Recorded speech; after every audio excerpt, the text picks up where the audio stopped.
SG Consultancy Services. Study MBBS in Russia, Philippines, Uzbekistan. Sonia Gandhi గారి statement ఏ విధంగా చూడాలి? పాకిస్తాన్ వైపు ట్రంప్ మొగ్గు చూపడం వెనక ఏ కోణంలో చూడాలి అనే విషయాన్ని సార్ నేను తెలుసుకున్నాను. సార్ నమస్తే అండి. నమస్కారం. సార్, ఈ వార్ నడుస్తుంది. ఈ వార్ ఒకప్పుడు 1979 వరకు ఈ రెండు దేశాలు ఫ్రెండ్లీగా ఉండేవి. తర్వాత మనందరికీ తెలిసిందే. ఒకరు మనుగడ కోసం, మరొకరు ప్రజల కోసం అంటున్నారు. ఒక దేశం ఇజ్రాయెల్ తీసుకుంటే వాళ్ళు కష్టపడి పైకొచ్చారు. అదే దేశాన్ని అప్పట్లో టర్కీ గానీ ఇవన్నీ కూడా సపోర్ట్ చేసుకొచ్చాయి. అలాంటి ఇద్దరి మధ్యన విభేదాలు రావడానికి కారణం కూడా మనం చాలా విషయాలు డిస్కస్ చేసాం.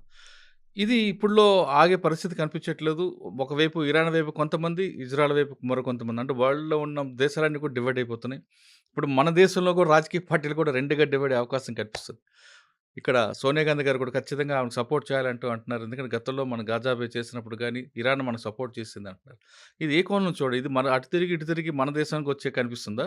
లేదు అది కేవలం యుద్ధం వరకే మనం చూడాలంటారా? సోనియా గాంధీ స్టేట్మెంట్ పాలిటిక్స్ లెవెల్లో చూడాలండి, ఓట్ల కోసం. ఓకే. ఎందుకంటే దీనికన్నా ముందు ఇప్పుడు జరిగిన నిలంబూర్ అని చెప్పి ఒక ఎలక్షన్ నడిచింది, కేరళలో బై ఎలక్షన్. మొన్ననే ఓటింగ్ జరిగింది. రేపు దాని రిజల్ట్ రాబోతుంది, అంటే మండే రోజు. సో నిలంబూర్ ఎలక్షన్లో కూడా కాంగ్రెస్ వాళ్ళు ఇదే మాట్లాడారు.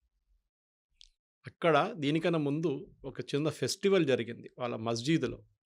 ఆ ఫెస్టివల్లో వీళ్ళు మస్జిద్లో ఏనుగులు తీసుకొచ్చారు. ఎప్పుడు మస్జిద్లో ఏనుగులు తీసుకురారు. అది కేరళలో హిందూ ఫెస్టివల్స్ మీకు కనిపిస్తుంది, ఏనుగులు కనిపిస్తుంది ఎక్కువ. తీసుకొచ్చి దానిపైన ఇస్మాయిల్ హనియా ఫోటో, పెద్ద బ్యానరు, మన లెబనాన్లో చనిపోయిన వాళ్ళ హెజ్బుల్లా లీడరు ఆయన బ్యానరు, అక్కడేమో యాగ్వాజ్ సిన్వార్ బ్యానరు, ఇదంతా పట్టుకొని కూర్చున్నారు ఏనుగు మీద. ఎందుకు ఆలోచించండి. అది కాకుండా కాలికట్ ఎయిర్పోర్ట్ మీద, కరిపూర్ ఎయిర్పోర్ట్ అంటారు దాని మీద ఒక 2 నెలల ముందు ఒక దాడి చేశారు ముస్లిం లీగ్ వాళ్ళు వెళ్ళి. ముస్లింలు అని చెప్పాలి, ఎస్డిపిఏ వాళ్ళు చేశారు ఎక్కువ మట్టి. కానీ ముస్లిం సపోర్టర్స్ అందరు వెళ్ళి దాడి చేశారు. దాన్ని సిఐఎస్ఎఫ్ వాళ్ళు తిరిగి కొట్టారు. ఈ కేరళ యాంగిల్ నుంచి చూస్తే మీకు ముస్లిం ఓట్ బ్యాంక్, ఎందుకంటే ఇప్పుడు రాబోయే ఎలక్షన్ బీహార్, దాని తర్వాత యూపీ, దాని రెండిట్లో అస్సాం. ముస్లిం ఓట్ బ్యాంక్ కాంగ్రెస్కి చాలా ఇంపార్టెంట్ ఓట్ బ్యాంక్. కానీ నాకు సర్ప్రైజింగ్ ఫ్యాక్టర్ ఎక్కడ వస్తుందంటే, ఇరాన్ని సపోర్ట్ చేయడం అంటే షియా సపోర్ట్ చేయడం. మనం అర్థం చేసుకోవాలి. షియాలు మైనారిటీ ఏ కంట్రీలో. ఇప్పుడు ఇరాన్ ఒక్కటే షియా నేషన్. మన వైపు కాశ్మీర్లో, కార్గిల్ వైపు షియాలు ఉంటారు ఎక్కువ. ఎవరైనా కాశ్మీర్ వ్యాలీలో సున్నీలు ఉంటారు. మన హైదరాబాద్లో షియాలు ఎక్కువ ఉంటారు, ఎందుకంటే పర్షియా నుంచి వచ్చిన వాళ్ళు, మన నిజాం వాళ్ళ ఫ్యామిలీ, ఆసఫ్ జాహీ వాళ్ళు న్యాచురల్లీ షియాస్. ఇప్పుడు సోనియా గాంధీ సపోర్ట్ చేయడం నాకు అంత పెద్ద సర్ప్రైజింగ్ ఏం కనిపించట్లేదు. ఎందుకంటే ఓట్లు కావాలి కదా. హిందూ ఓట్లు రాకపోతే కూడా ప్రాబ్లం లేదు, కానీ ముస్లిం ఓట్లు మాకు కావాలని చెప్పేసి. కానీ ఇప్పుడు ఎలక్షన్ లేవు కదండి, మీరు చెప్తుంది. బీహార్ వస్తుంది కదా, బీహార్ కోసం బీహార్ వస్తుంది. దాని తర్వాత అస్సాం ఉంది, రెడీగా ఉంది అస్సాం. దాని తర్వాత నెక్స్ట్ ఇయర్ యూపీ వస్తుంది. సో వాళ్ళ కన్సిస్టెంట్ పాలసీ, వాళ్ళేం మార్చట్లేదు పాలసీ. ఇప్పుడు వాళ్ళు ఇరాన్ సపోర్ట్ చేయమంటారు. ఇదే ఇరాన్ మన మీద, వాళ్ళ ఓఐసీలో, వాళ్ళ ఇస్లామిక్ నేషన్స్ కాన్ఫరెన్స్లో మన మీద రెజల్యూషన్ పాస్ చేశారు. ఇదే ఖమేనీ 3 నెలల ముందు కశ్మీర్ని విడిపించాలి భారతదేశం నుంచి అని చెప్పారు.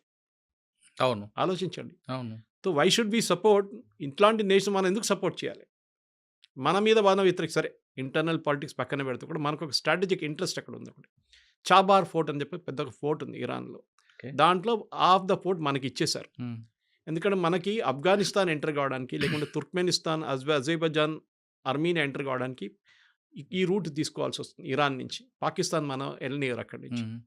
ఈవెన్ ఆఫ్ఘనిస్తాన్కి ఏమైనా ట్రక్కులు పంపించాలంటే మనం చాబార్ ఫోర్ట్ డెవలప్ చేసుకుంటే, చాబార్ పోర్ట్ నుంచి మనం మన ప్రోడక్ట్స్ అంతా మూవ్ చేసుకోవచ్చు రైట్ అప్ టు రష్యా. ఆ పోర్ట్ ఇప్పుడు చాలామంది అడిగారు, నిన్న ఒక ఛానల్ డిబేట్లో అడిగారు, అప్పుడు ఆ పోర్ట్ సంగతి ఏమవుతుందని. It's very interesting question. ఎందుకంటే ఈ రెజీమ్ పడిపోతే ఇప్పుడు వచ్చే రెజీమ్ ఎట్లా ఉంటుందో తెలియదు. ఎందుకంటే దీనికన్నా ముందు మీరు చెప్పినట్లు ఆ టైంలో 70s షా ఆఫ్ ఇరాన్ ఉండేవారు. అవును, పేర్వీ ఫ్యామిలీ వాళ్ళు ఉన్నప్పుడు ఇరాన్ అనేది ఒక మోడర్న్ నేషన్ ఉండే. మొత్తం మీరు బెరూట్ కానివ్వండి, ఇరాన్ కానివ్వండి, ఇట్లాంటి సిరియా చూస్తే మీకు డౌట్ వస్తుంది, అది అమెరికానా, యూరోప్నా, లేకుంటే ఒక ఇస్లామిక్ నేషన్ అని. దాని తర్వాత థియోక్రసీ మొదలైంది. మనందరికీ తెలుసు షా ఆఫ్ ఇరాన్ పడిపోయింది. దాని తర్వాత ఖొమేనీ వచ్చారు, దాని తర్వాత ఖమ్నేనీ ఉన్నారు. ఒక చాలా ఇంట్రెస్టింగ్ కనెక్షన్ ఉంది. ఖమ్నేనీ వాళ్ళ grand father was an Indian, Barabanki నుంచి. ఓకే, ఇది చాలా మందికి తెలియదు.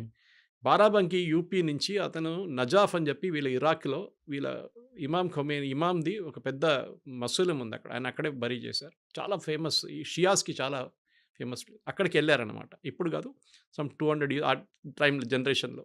ఆ టైం బ్రిటిష్ వాళ్ళు ఉన్నారు ఇక్కడ. వెళ్ళినప్పుడు ఏమైందంటే అక్కడ వెళ్ళిన తర్వాత ఆయనకు ఒక ఇది వచ్చేసింది, నేను రిటర్న్ ఇండియాకి వెళ్ళను అని చెప్పేసి. ఈ స్టార్టెడ్ స్టేయింగ్ ఇన్ ఇరాన్. ఇరాన్లో ఉండి అక్కడ వాళ్ళ నెక్స్ట్ జనరేషన్, దాని తర్వాత నెక్స్ట్ జనరేషన్లో పుట్టిన మనిషి ఖొమేని, వీళ్ళ ఫస్ట్ సుప్రీం లీడర్. వాళ్ళ ఫాదర్ ఇప్పుడున్న ఖమేనీ వాళ్ళ ఫాదర్ కూడా ఈయన ఫాలోవర్ ఉండే, వీళ్ళ గ్రాండ్ ఫాదర్ ఫాలోవర్ ఉండే. సో ఇండియన్ కనెక్షన్ అక్కడ ఉంది.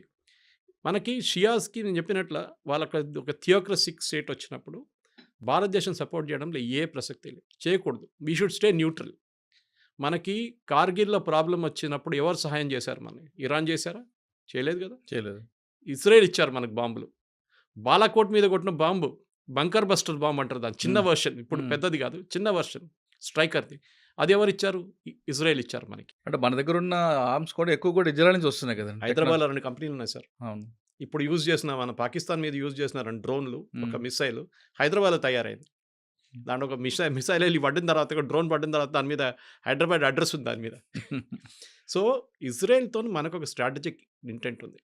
మనకు ఇప్పుడు ఇజ్రాయెల్ హిస్టరీ చెప్పుకొని పోతే చాలా పెద్ద హిస్టరీ అది, రైట్ ఫ్రమ్ సోలమన్ టైం నుంచి ఇప్పుడు దాకా.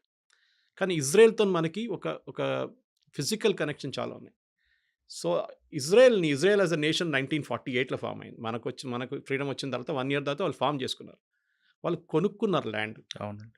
బ్రిటిష్ స్టేటస్ నుంచి బ్రిటిష్ వాళ్ళు వెకేట్ చేసినప్పుడు బ్రిటిష్ వాళ్ళు ఎక్కడైనా కానీ మొత్తం మెసప్ చేసి వెళ్ళిపోతారు. మన దగ్గర కూడా అదే చేశారు. ఆఫ్ఘనిస్తాన్ వైపు ఒక లైన్ డ్రా చేసి డురాండ్ లైన్ అన్నారు. వాళ్ళు ఇప్పుడు అంటే మేము పట్టించుకోమంటున్నారు.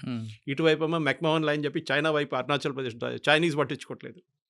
మన వైపు కూడా అంతే చేసేయాలి. పాకిస్తాన్ ఇండియాకి లైన్ డ్రా చేశారు. ఇదే ప్రాబ్లం అక్కడ కూడా క్రియేట్ అయింది, ఇక్కడ ఇజ్రాయెల్లో కూడా.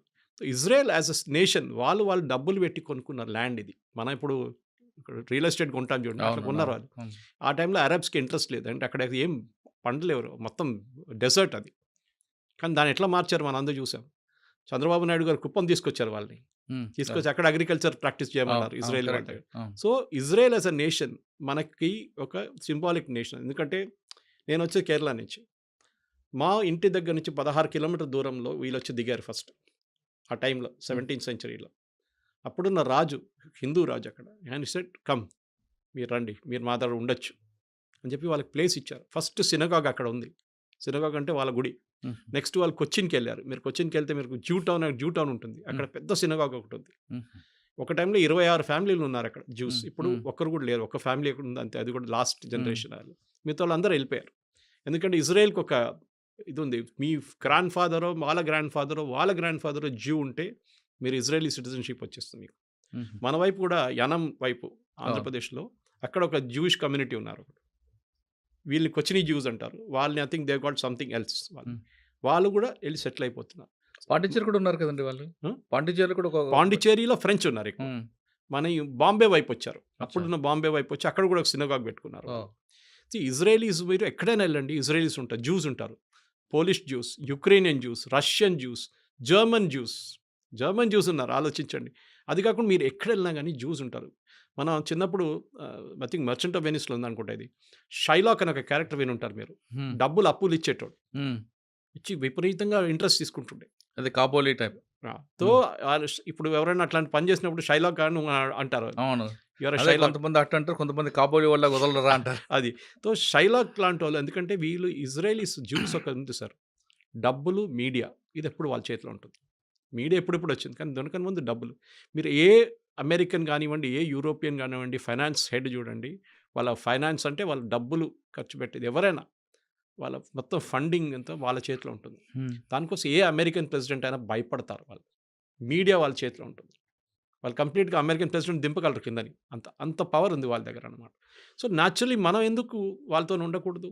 వీఆర్ ఎ డెమోక్రటిక్ నేషన్, వాళ్ళు కూడా డెమోక్రటిక్ నేషన్. వాళ్ళ దగ్గర ఉన్న కోయిలేషన్ మన దగ్గర లేదు. వాళ్ళకి 30 కోయిలేషన్లు ఉంటాయి, 30 పార్టీలు ఉంటాయి, అక్కడ 26 పార్టీలు ఉంటాయి. మన దగ్గర అంత పెద్ద ప్రాబ్లం లేదు ఇక్కడ భారతదేశంలో. 4 చంద్రబాబు నాయుడు జేడీయూలు అంటారు. మనకు ఒక ఫిజికల్ కనెక్షన్ ఉంది, మనకు ఒక ఎమోషనల్ కనెక్షన్ ఉంది వాళ్ళతో. ఇప్పుడు సోనియా గాంధీ సపోర్ట్ చేయమంటే వాళ్ళ పార్టీ కోసం చెప్తున్నారు అంతే, వాళ్ళ పార్టీ నుంచి ఓటు రావాలి. కానీ మీరు అడిగిన second part of the question, ఈ వార్ ఎవరైనా గెలుస్తారా అంటే డెఫినెట్గా ఇరాన్ ఓడిపోతారు, దాంట్లో డౌట్ లేదు. దాంట్లో 2-3 కారణాలు ఉన్నాయి. ఒకటి సపోర్ట్. మీరు చెప్పండి, ఒక్క దేశమైనా ఇరాన్ సపోర్ట్ చేస్తున్నారు ఇప్పుడు? Even Russia is not supporting. లేదు, ఎందుకంటే రష్యా వాళ్ళ గొడవలో వాళ్ళు పడి ఉన్నారు, మేము ఇక్కడికి చేంజ్ చేస్తామని చెప్పేసి. ఈవెన్ టర్కీ చేయరు. ఎందుకంటే ఇక్కడ షియా సున్నీ వచ్చేస్తుంది మళ్ళీ ప్రాబ్లం. అవును. వాళ్ళు రారు, ఎవరు రారు. హ్మ్. ఇప్పుడు ప్రాబ్లం ఎక్కడ రాబోతుందంటే వీళ్ళ మిసైల్ స్ట్రెంగ్త్ ఇప్పుడు చూడండి, ఫస్ట్ డే స్టార్టింగ్లో 200 మిసైల్ కొట్టారు, డ్రోన్లు కొట్టారు, దాని 100 అయింది, మళ్ళీ 50 అయింది, మళ్ళీ 20 అయింది, మొన్న కొట్టిందేమో 8. హ్మ్. అంటే వాళ్ళ మిసైల్ స్ట్రెంగ్త్ తగ్గి వస్తుంది, వాళ్ళ తగ్గుతుంది, అవును. ఇన్వెంటరీ తగ్గుతుంది. ఎందుకంటే వీళ్ళు క్రియేట్ చేసిన 3H వీళ్ళ శాటిలైట్స్, వీళ్ళ ప్రాక్సీస్ అంటారు చూడండి, హెజ్బుల్లా, హూతీస్ అండ్ హమాస్. వీళ్ళు ముగ్గురిని వీళ్ళు వెపన్స్ ఇచ్చి డబ్బులు ఇచ్చి లాస్ట్ 40 సంవత్సరాల నుంచి వీళ్ళు ఒక కంప్లీట్ ఎంటిటీగా క్రియేట్ చేసుకున్నారు వీళ్ళు. హ్మ్. ఇప్పుడు ఏమైందంటే వీళ్ళు మొత్తం పోయారు. ఇప్పుడు వీళ్ళు హెజ్బుల్లాని ఫినిష్ చేసేస్తారు, నస్రుల్లాని ఫినిష్ చేసిన తర్వాత హమాస్ని ఫినిష్ చేసేస్తారు, హూతీలను యూఎస్ వాళ్ళు చూసుకుంటున్నారు. చూడండి, హూతీ వైపు నుంచి ఒక్క మిసైల్ కూడా రాలేదు లాస్ట్ 1 వీక్లో. హ్మ్. హెజ్బుల్లా అయితే మర్చిపోయారు ఫైరింగ్ అంటే ఏంటనేది. సో టెక్నాలజీ లాంటి ఫీల్డ్లో Israel is a leader sir.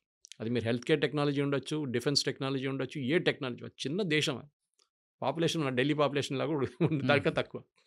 So అట్లాంటి ఒక దేశంతో మనకి న్యాచురల్ అఫినిటీ ఉంటుంది. ఇరాన్లో ఇవాళ ఉన్న లీడర్లు రేపు ఉండరు, కానీ ఇజ్రాయెల్లో ఉన్న లీడర్లు అక్కడే ఉంటారు. అది ఇవాళ నెటన్యాహు వెళ్ళి ఇంకెవరైనా రావచ్చు, గోల్డా మియర్ టైం నుంచి స్టార్ట్ అయింది అది. ఇట్సాక్ రబీన్ కానివ్వండి, బెంజమిన్ మెకెన్ కానీ, వీళ్ళందరూ ఉన్నారు. ఇజ్రాయెల్కి definite they want and independent. వాళ్ళ as a nation we have a right to exist. ఎందుకంటే వీళ్ళ ప్రిన్సిపల్ ప్రాబ్లం ఎక్కడ వస్తుందంటే ఇరాన్ లాంటి దేశంలో, ఇవాళ కూడా యుఎన్ డిబేట్ చూశాను నేను రాత్రి, చాలా బాగా రిప్లై ఇచ్చాడు ద ఇజ్రాయలీ డెలిగేట్. మీరు అంటున్నారు ఇరాన్ని, మిమ్మల్ని ఇజ్రాయెల్ వాళ్ళు కొడుతున్నారని మీరు కంప్లైంట్ చేస్తున్నారు యుఎన్లో వచ్చి. మీరేమంటున్నారు? మీరు అంటున్నారు Israel has no right to exist, ఒక దేశం ఉండకూడదంట. అవును. మీరెవరండి చెప్పడానికి? అది అదే వాళ్ళ మనుగడ కోసం ఇప్పుడు చేస్తున్నారు కదండి. అదే. సో దే సర్వైవల్ అంతే. వాళ్ళు సర్వైవ్ చేయాలంటే వాళ్ళు దాన్ని మనలాగానే ఇటువైపు చైనా, ఇటువైపు పాకిస్తాన్, ఇప్పుడు బంగ్లాదేశ్ తయారైంది. వాళ్ళకు కూడా అంతే. మీరు 6 డే వార్ చూడండి, యామ్ కిపూర్ వార్ చూడండి, సూయజ్ కెనాల్ క్రైసిస్ చూడండి, దీని అన్నిట్లో ఇజ్రాయెల్ మీద దాడి చేశారు.